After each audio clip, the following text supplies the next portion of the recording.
Hello, welcome. Thank you for joining us on this edition of News 2. I'm Sandra Gumansing. In our top story, a car crash on St. Croix is under investigation by the VIPD Traffic Bureau. The 29-year-old male driver of the vehicle was burned badly, and the 3 passengers are injured. It occurred on the Queen Mary Highway. Here's more from the VIPD.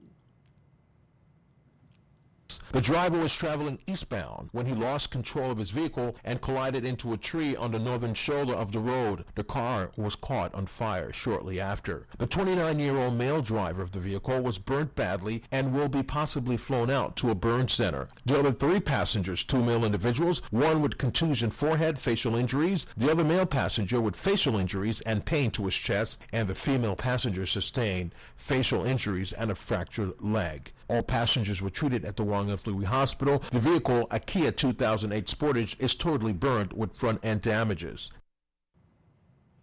Be sure to count on 2 to keep you updated. Meanwhile, Senator Terrence Positive Nelson said he is a little banged up but grateful to be alive. His vehicle overturned while he was driving on Rattan Road earlier that morning about 12:04 a.m. According to 911, the incident was reported by a concerned citizen in the area who first responders came to his aid, and the senator later posted these pictures on his Facebook page showing the badly damaged vehicle as well as himself wearing a neck cast. He suffered only bumps and bruises. He said he was driving his Toyota Land Cruiser in the area of 5 Corners when he lost control of the vehicle and flipped it. As the fire investigation into the cause of a fire that burned down the St. Croix Tire and Battery Shop, HH Tire and Batteries, the owners say a temporary location has been identified and all 30 employees will be retained when the new location opens mid-December. Kevin Hensley, the 3rd-generation owner, said the temporary location is at the end of Hess Road at the intersection with South Shore Road. The Centerline Auto Shop has been in business since 1964 until the fire last that morning. Now, in addition, Senator Armando Rocky Liebert today commended Mr. Hensley, and he said at a time when our economy is in a downturn and many businesses are struggling to keep their doors open, HH Tire and Battery has gone above and beyond to ensure that its approximately 30 employees have retained their jobs and that it continues to maintain the same reliable service that it has provided to the community for 52 years.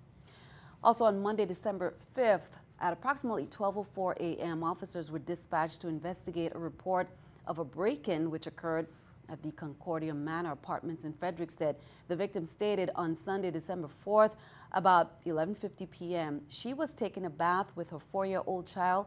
As she looked behind her, she saw a black male individual who was looking at her from behind her bedroom wall. The victim said she screamed out loud, and the male individual ran out the apartment by going back through the sliding glass door on the 2nd floor.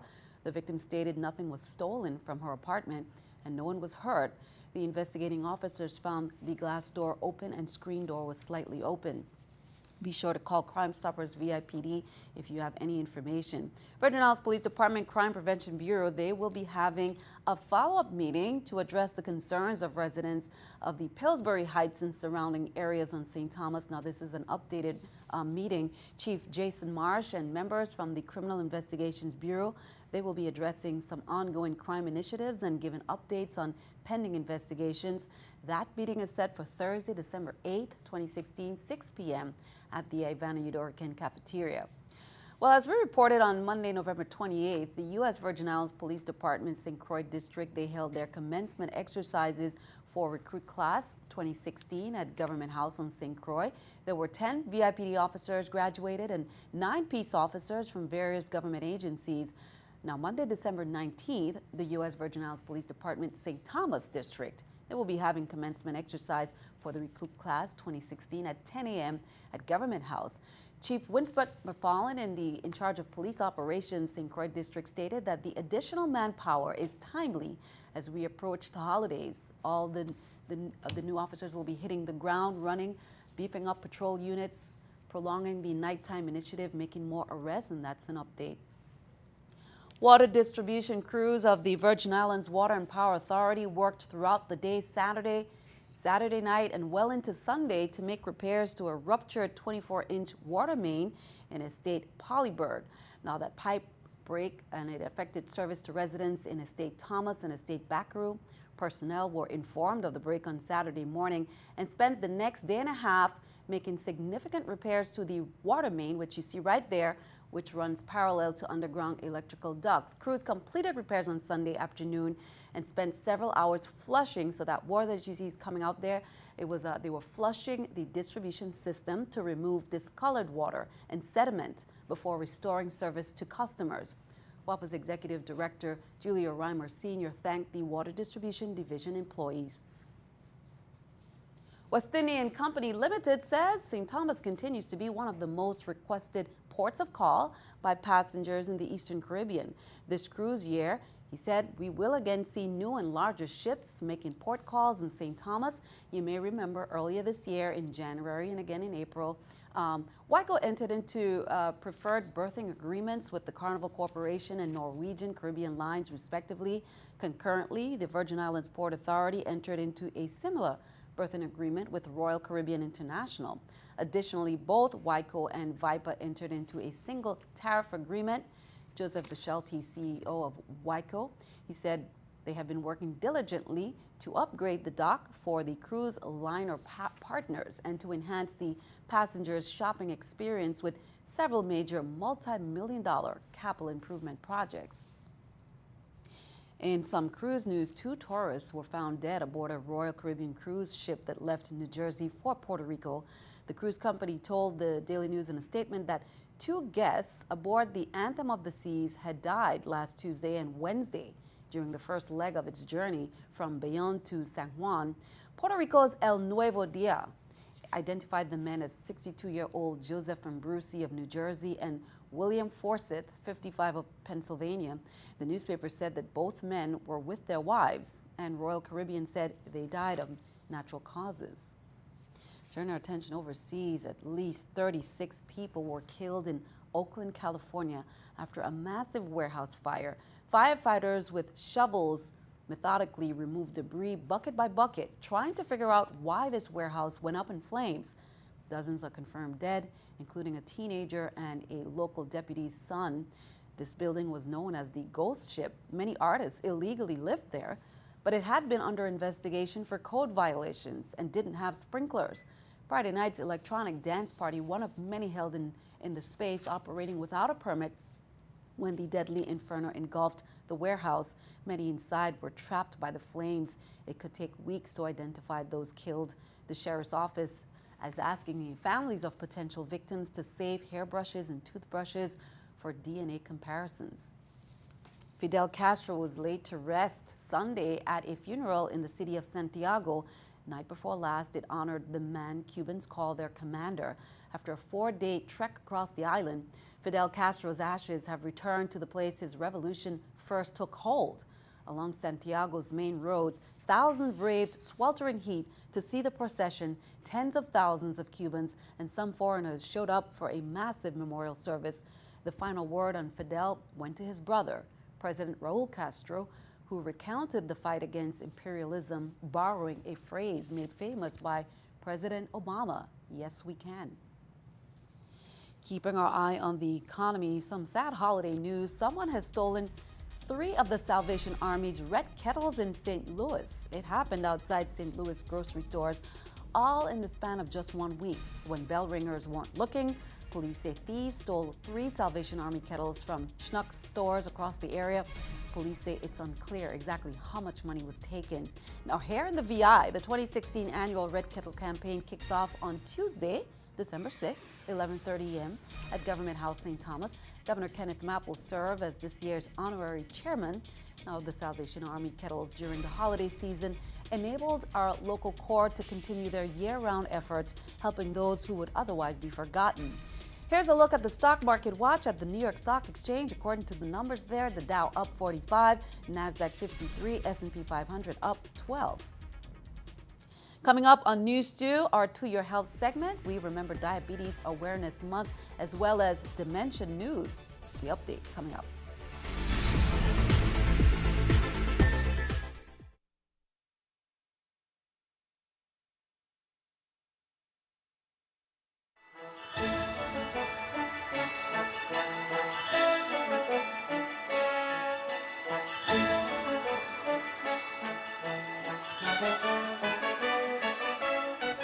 'tis the season. Welcome back. West Indian Company Limited, they're hosting the 32nd annual Christmas tree lighting from 12 noon to 10 p.m. on Wednesday, December 7th at Havenside Mall on the West Indian Company dock. This year's event will feature performances from the award-winning New Dorican High School, the Marching Band, CAHS Marching Band, and the Rising Stars Youth Steel Orchestra. The musical holiday card begins at 5 p.m. School Sessions Brass taking center stage at 7 p.m. The day-long community festivities begins at 12 noon with an all-day mini Christmas village. Now, the Aida Vita will be in port until 4 p.m., the Disney Fantasy until 4:15, and Royal Business, the Royal Princess pushes off at 10 p.m. And don't forget to tune in to TV2. We will have a special presentation that begins at 6:30. While many saw it as an opportunity to get fit, bring bicycles, scooters, or rollerbladers in recognition of American Diabetes Month, the Virgin Islands Department of Health and its community partners, they're hosting the 3rd annual Wheel Out. Now, the purpose of this event is to promote physical activity and healthy eating while educating the community on prevention measures and diabetes management. On St. Thomas, the Wheel Out event was held this past Sunday at Fort Christian parking lot. Now, coming up on St. Croix, their event is coming up Sunday, December 11th in Strand Street, Frederiksted from 2 p.m. to 5 p.m. The statistics that we have as far as diabetes in the territory, the last time we collected data was 2010. We're actually in the process of collecting data now, but at last count, at least 12% of the territory has type 2 diabetes. Type 2 diabetes, that's the most common type of diabetes in our territory. So you have type 1. Type 1 is usually diagnosed in youths, in kids. That's where the body does not produce insulin. Type 2, as I said, which is the most common, that's where you do produce insulin, but it's not regulated, it's not used properly in the body. I just want to say to the community, we know it's the holiday season and we tend to indulge, but this month it is Diabetes Awareness Month, so just try your best, eat healthy, get lots of exercise, and happy holidays. And speaking of the time of year, the holidays and preparing for all the events can leave you very tired. A new study might have you thinking twice about taking an over-the-counter sleep pill. In today's Health Minute, Andy Rose looks at the link between dementia and a certain class of over-the-counter drugs. Here's more. You've probably never heard of the term anticholinergic drugs, but you've probably taken them at some point. They're sold over the counter and by prescription as sleep aids to fight allergic reactions and for chronic diseases including hypertension. A study released this week offers the most definitive proof yet that these drugs can increase your risk of dementia. Using brain imaging techniques, researchers at the Indiana University School of Medicine found lower metabolism and reduced brain sizes among people taking anticholinergic drugs. The participants also performed worse on short-term memory, verbal reasoning, and problem-solving tests. A previous study from the university found the drugs could cause cognitive problems when taken continuously for as few as 60 days. For today's Health Minute, I'm Andy Rose.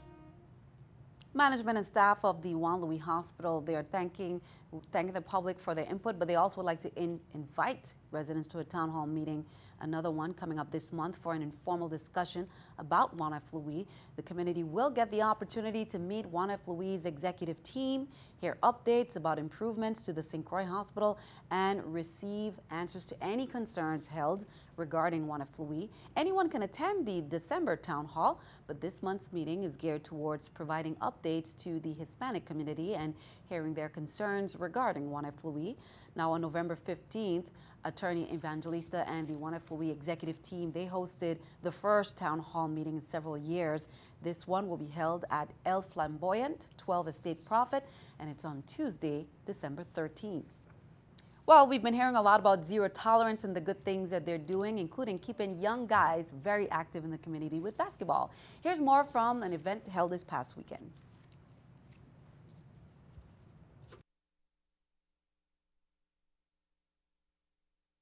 Zero Tolerance is a basketball organization that promotes basketball for our youth. We begin at the age 6 to 9, which is our skills clinic that's coming up in February of 2017, where we teach the kids the fundamental of basketball and the way to play the game. We're promoting our Drug-Free League 2016 right now, coming up, we'll be having our regular season conclusion on Friday and promoting our championship and award ceremony on Saturday beginning at 12:30 p.m. The good thing about this is every player that plays in our league for drug-free will get an award, whether it's a trophy or a medal, to give them encouragement to continue doing positive things, especially through basketball. We invite the fans to come out, the public come out. It's a free event. You just come and cheer on the kids to give them encouragement of doing something positive. For parents interested in getting their kids involved in zero tolerance basketball, you could contact us, myself, at 626-4420 or our landline 777-1229. Our email is zerotolerancebball@yahoo.com. Great job there, and we'll be hearing more from them, of course. Saturday's third day of racing in the Carlos Aguilar match race, Dutch round-robin winner Rene Grunewald and the USA's Stephanie Robel, they were both leading their respective semis 2-0. Now, tracking, jibing, and driving the boat are some of what Boys and Girls Club students enrolled in the Marine Vocational Program. They liked that best about sailing in the Carlos Aguilar match race youth regatta on Saturday. This event held during the match race gave the students an opportunity to crew for some of the world's top-ranked women sailors in a series of fun races in the Chalmali Harbor, and there they are right there. And on Sunday, the match race concluded when Rene Grunewald and her Dutch team beat the USA's Stephanie Robel in a best-of-3 finale by a score of 2-0. The Carlos Aguilar match race hosted the finale of the Women's International Match Race Series this year. 12 teams from Denmark, Finland, France, Sweden, the Netherlands, and USA competed. Grunewald, Robel, and Sweden's Anna Osling took to the podium in an award ceremony at Yacht Haven Grand, representing first, second, and third place, respectively. Teams with family and friends look forward to spending some vacation time in the USVI this coming week. Well, close to 60 runners turned out for the first 10K road race on St. John on Saturday. Job well done there. That was December 3rd. The 10K featured a challenging and scenic course within the Virgin Islands National Park along North Shore Road. The race finished in the Maho Bay Beach Pavilion. The top male finishers were Derek Harrison, Evan Jones, and Bo Layton of St. John. On the women's side, Katrina Crumpler of Tortola, Catherine Lampright, and Brenda Simpson of St. John, they took the top spots. Mary Vargo and Matt Crafts of Coral Bay planned and directed the wonderful event and also ran in that race. And that is all for this edition of News 2. We'd like to thank you for joining us for all the latest. I'm Sandra Gumansing. On behalf of all of us here at News 2, have a wonderful evening. We'll see you next time.